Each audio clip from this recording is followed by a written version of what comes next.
äkki te tahate oluliselt laiema satsiga padjapööri ka teha, et siis tema skeem on natukese teistmoodi. Et näete, kõrgus on küll sama nagu enne 52 sentimeetrit, aga välja tuleb lõigata 69 sentimeetrit üks tükk ja näete, see täksid, kuhu oli vaja sisse teha, et 7 sentimeetrit, et see on nüüd see pööramise koht neis. Siis tuleb jällegi üks sats, aga näete, sats on juba meil välja lõigatud laiem. Enne me lõikasime 5 sentimeetrit satsi, aga nüüd 7, et see on oluliselt laiem jääb. Nii, ja nüüd see osa, mis 2 satsi vahel jääb, see tuleb 6 sentimeetrit lõigata ja osa 3, mis on siis see vaheliti osaga, mis jääb padja sisse pärast see osa, et see on 73 sentimeetrit. Selle skeemi järgi tuleb meil siis, ütleme, et me oleme eelnevate õpetuste järgi juba kõik kokku õmmelnud, et nüüd see viimane asi, et kuidas siis kokku voltida seda padjapööri. Et näete, see kõik on üks pikk tükk siin, otsad on kõik juba palistatud, see on tehtud, aga vaadake, et ja näete, satsid on oluliselt pikemad ja tegime nii, et üks sats ulatuks natukese teise peale. Et nii tundus päris põnev, et siis selle skeemi järgi, mis me just andsime, saate samasuguse. Aga nüüd tagasi pööramine, siin on ka meie märgikene, aga põhimõtteliselt, et te ei jätaks siia mingit ruumi, vaid et kohe vastu satsi hoiate ja vastu satsi kohe pöörate tagasi. Et sinna ei jääks nagu mingit ruumi enam ega ühtegi hammast ega midagi sisse. Et võtame jälle nööpnõelad lähedusse ja paneme kohe siit nööpnõelaga kinni.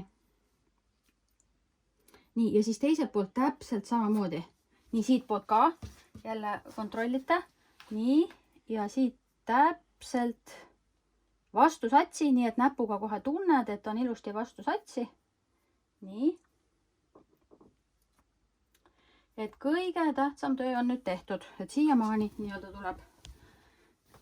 Üritan laua peale enam-vähem sirgu tuua, aga näete, kuna satsid on suuremad, siis kangas on siin rohkem nagu õhus ka, sest satsid on ju siin natuke paksukesed.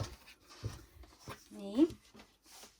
Ja nüüd, kuna padjapöörd pidi tulema 60 sentimeetrit, siis mõõdamegi siit ära, et paneme siia, nii, siit paneme 0 ja mõõtes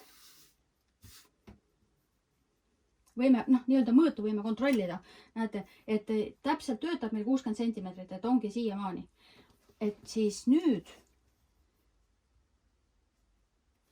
et siin samamoodi, et lihtsalt ju see kangaserv, mis on, sätime ta, et täpselt, näete, täpselt tasa, siit siia peale, siia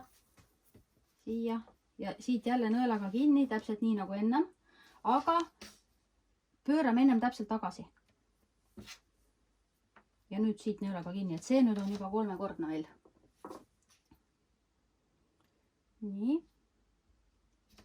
Ja siit ka kontrollime, et kõik 3 kihti oleks täpselt ilusti üksteise peal. Nii, on. Kõik on täpne praegu.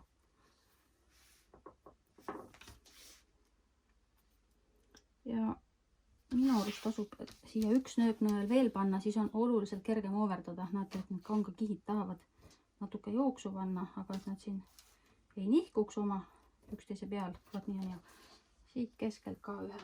Et siis kokku 4 nööpnõela jääb ühte serva. Nii, pöörame ümber. Nii. Ja teine serv täpselt samamoodi.